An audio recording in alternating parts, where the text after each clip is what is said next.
ओम गजानन भूतगणाधिस्वितं कपिजम्बूफलचारु भक्षणं उमासुतं शोकविनाशकारं नमामि विघ्नेश्वर पादं पंकजं श्रीलंबोदर गजवदन। जय जय श्री गणेश विघ्नहरण मंगल करणे काटो सकल कलेश। जय श्री गणेश देवता की जय। सर्व मंगल मांगल्ये शिवे सर्वारक्षाधिके शरणत्र्यंबिके गौरी नारायणी नमोस्तुते। आज हम देवी भगवत पुराण और उनकी महिमा का वर्णन करने जा रहे हैं। आशा है आप सभी हमारे साथ जुड़े रहेंगे। जय माता की। एक समय में भगवत चर्चा के प्रेमी बहुत सारे ऋषि एकत्रित होकर व्यास जी के शिष्य सूत जी से बोले, ज्ञान निधे, आपके अनेकानेक प्रवचनों से हमारी बुद्धि निर्मल हुई है और श्री हरि चरणों में हमारा अनुराग बढ़ा है। अब हमें वह कथा सुनने की इच्छा है जो परम पवित्र हो, जिसके प्रभाव से मनुष्य सुगमता पूर्वक भक्ति और मुक्ति के समय का अधिकारी बन सके। आपने हमें भगवान शंकर के पावन चरित्र और भगवान श्री कृष्ण की अद्भुत लीलाएं तो सुनाकर कृतज्ञ क्या है, लेकिन इस समय हम आपके मुख से मनुष्यों को अन्यास और सुनिश्चित रूप से भक्ति मुक्ति ऋषि सिद्धि प्रदान करने वाला पुराण सुनना चाहते हैं। सूत जी ने कहा, ऋषियों, तुम बड़े भाग्यशाली हो। जगत का कल्याण करने के लिए तुमने यह बहुत उत्तम बात पूछी है। अब मैं आप लोगों के स्नेह पूर्वक अनुरोध करने पर सभी शास्त्रों का सार बताता हूँ। आप ध्यान से सुनो। श्रीमद् देवी भगवत पुराण सभी शास्त्रों और पुराणों का शिरोमणि ग्रंथ है। इसकी महानता के समक्ष अन्य तीर्थों और व्रतों की कोई गणना नहीं है। यह वास्तविकता है कि इस पुराण का इतना अधिक महत्व है कि इसके सुनने से पाप रूपी वन तत्काल भस्म हो जाते हैं। पापों के नष्ट हो जाने से मनुष्य को पापों के फलस्वरूप मिलने वाली वेदना, दुख, शोक तथा क्लेश आदि नहीं भुगतने पड़ते। जिस प्रकार सूर्य के उदय होने से अंधकार नहीं रहता, उसी प्रकार देवी भगवत पुराण सुनने से अज्ञान, चिंता आदि व्याधि, कष्ट, बाधाएं सब नष्ट हो जाती है। श्री सूत जी के मुख से देवी भगवत पुराण की इतनी महिमा सुनकर प्रवचन सुनने वालों के मन में कुछ और उत्साह जाग उठी। उन्होंने पूछा, देवी भगवत पुराण का इतिहास क्या है? इस पुराण को पहले किन किन महापुरुषों ने पढ़ा है? इस पुराण के प्रयाण से किन किन कामनाओं की सिद्धि होती है? इस पुराण के पढ़ने और सुनने की विधि क्या है? जय माता। देवी भगवत पुराण का इतिहास सूत जी ने बताया। महर्षि पाराशर के वीर्य और देवी सत्यावती के उदर से उत्पन्न वेद व्यास जी ने अपने समय के मनुष्यों को देखते हुए सर्वप्रथम वेद का 4 भागों में विभाजन किया और उन्हें अपने 4 प्रवीण शिष्यों को पढ़ाया। फिर उन्होंने वेद अध्ययन के अनाधिकारी अल्पमति वाले मनुष्यों को कल्याण की कामना के लिए और उन्हें धर्म साधन में प्रवृत्त बनाए रखने के लिए 18 पुराणों और महाभारत की रचना की। ऋषियों, मेरे परम पूज्य गुरुदेव जी श्री वेद व्यास जी ने 17 पुराणों के प्रचार का काम तो मुझे सौंपा, लेकिन भोग और मोक्ष दोनों का दाता देवी भगवत पुराण उन्होंने स्वयं जन्मेजय को सुनाया। जन्मेजय के पिता परीक्षित को तक्षक नाग ने डस लिया था और परीक्षित ने आत्म कल्याण के लिए श्रीमद् देवी भगवत पुराण सुना था। परीक्षित ने 9 दिनों तक निरंतर विधि पूर्वक भगवती का पूजन किया और व्यास जी के मुख से जगदम्बिका की महिमा से पूर्ण देवी भगवत पुराण भी पूरे 9 दिनों तक श्रवण किया। इसके फलस्वरूप उन्हें देवी का शालोक्य प्राप्त हुआ। अपने परम पूज्य पिताजी की इस प्रकार हुई सतगति को देखकर राजा जन्मेजय जहाँ अत्यधिक प्रसन्न था, वहाँ उन्होंने वेद व्यास जी को प्रसन्न करके 18 पुराणों में सर्वोत्तम देवी भगवत पुराण सुनाने को भी राजी कर लिया था। बोलो भगवती मैया को जय हो। श्री कृष्ण तथा प्रसेन कथा। द्वारिका में भोजवंशी राजा सत्राजित रहता था। उसने सूर्य की आराधना करके उनसे असमंतक नामक एक मणि प्राप्त कर ली थी। उस मणि के धारण कर लेने से सत्राजित साक्षात सूर्य के समान दिखाई देता था।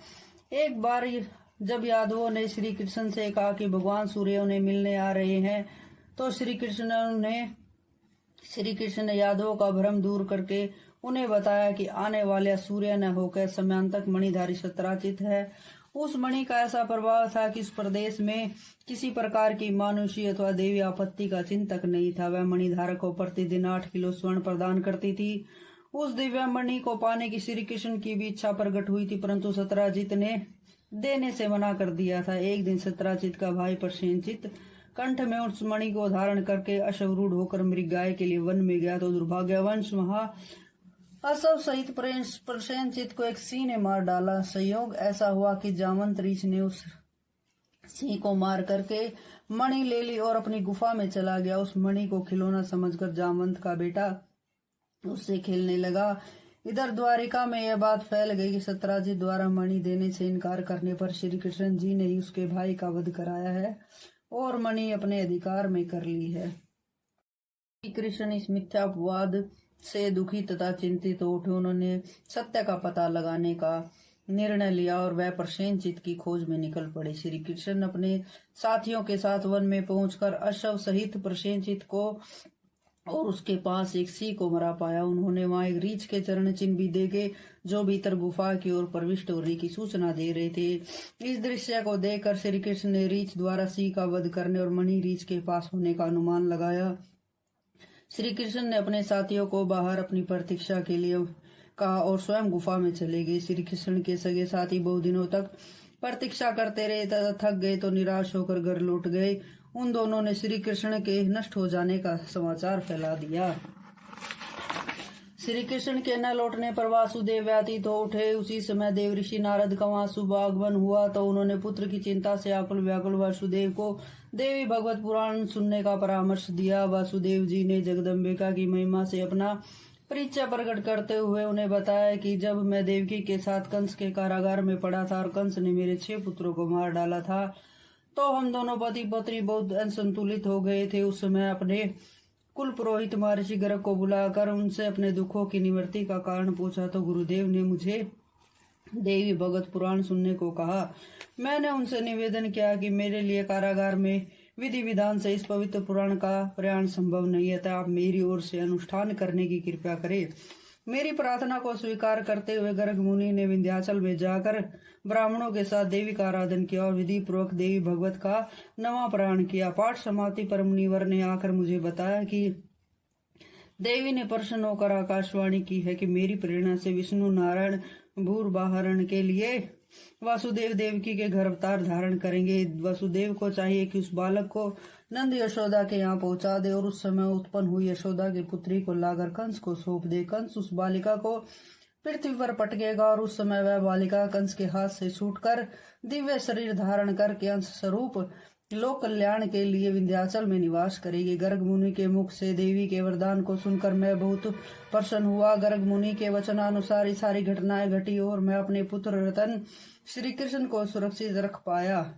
यह सारा वितरण सुनकर वसुदेव नारद जी से बोले, देवऋषि देवी की महिमा का तो मैं पहले से ही कायल हूँ। मेरे सौभाग्य से ही आपका यहाँ शुभ आगमन हुआ है, अतः आपसे मेरी प्रार्थना यह है कि आप ही मुझे देवी भगवत पुराण सुनाएं।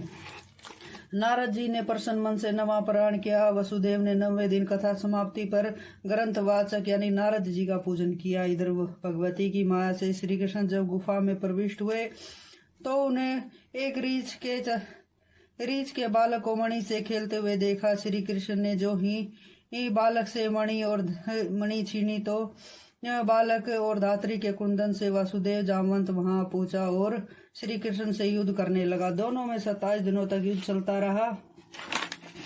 जामवंत निरंतर कृषित होता गया और श्री कृष्ण देवी की कृपा से उत्तरोत्तर शक्ति संपन्न होते गए। तदनंतर श्री कृष्ण ने जगदम्बिका को जामवंत को पराजित कर दिया। भगवान जगदम्बिका की कृपा से जामवंत को पुनर्स्मृति आ गई और उन्हें त्रेता में रावण का वध करने वाले श्री कृष्ण को ही द्वापर में श्री कृष्ण का अवतार मानकर भगवान का वंदन किया तथा ज्ञान में अपने किए गए अपराध के लिए क्षमा याचना की। जामवंत ने मणि के साथ साथ अपनी पुत्री जामवंती भी श्री कृष्ण को समर्पित करके उनको प्रसन्न किया। इधर मथुरा में कथा समाप्ति के दिन वासुदेव जी जब ब्राह्मणों को भोजन कराकर आशीर्वाद ले रहे थे तभी श्री कृष्ण मणि और भार्या सहित वहां पहुंचे। श्री कृष्ण को आता देखकर हर्षित हो उठे। वासुदेव जी और देवकी जी ने तो हर्ष के असुरों से अपने नेत्रों के तारे का स्वागत किया, भगवती के प्रति आभार प्रकट किया। वासुदेव जी को श्रीमद् भगवत पुराण सुनाकर और उनके काम सफल बनाकर नारद जी देवलोक को चले गए। बोलो भगवती मैया की जय, श्री कृष्ण भगवान की जय, जय माता की।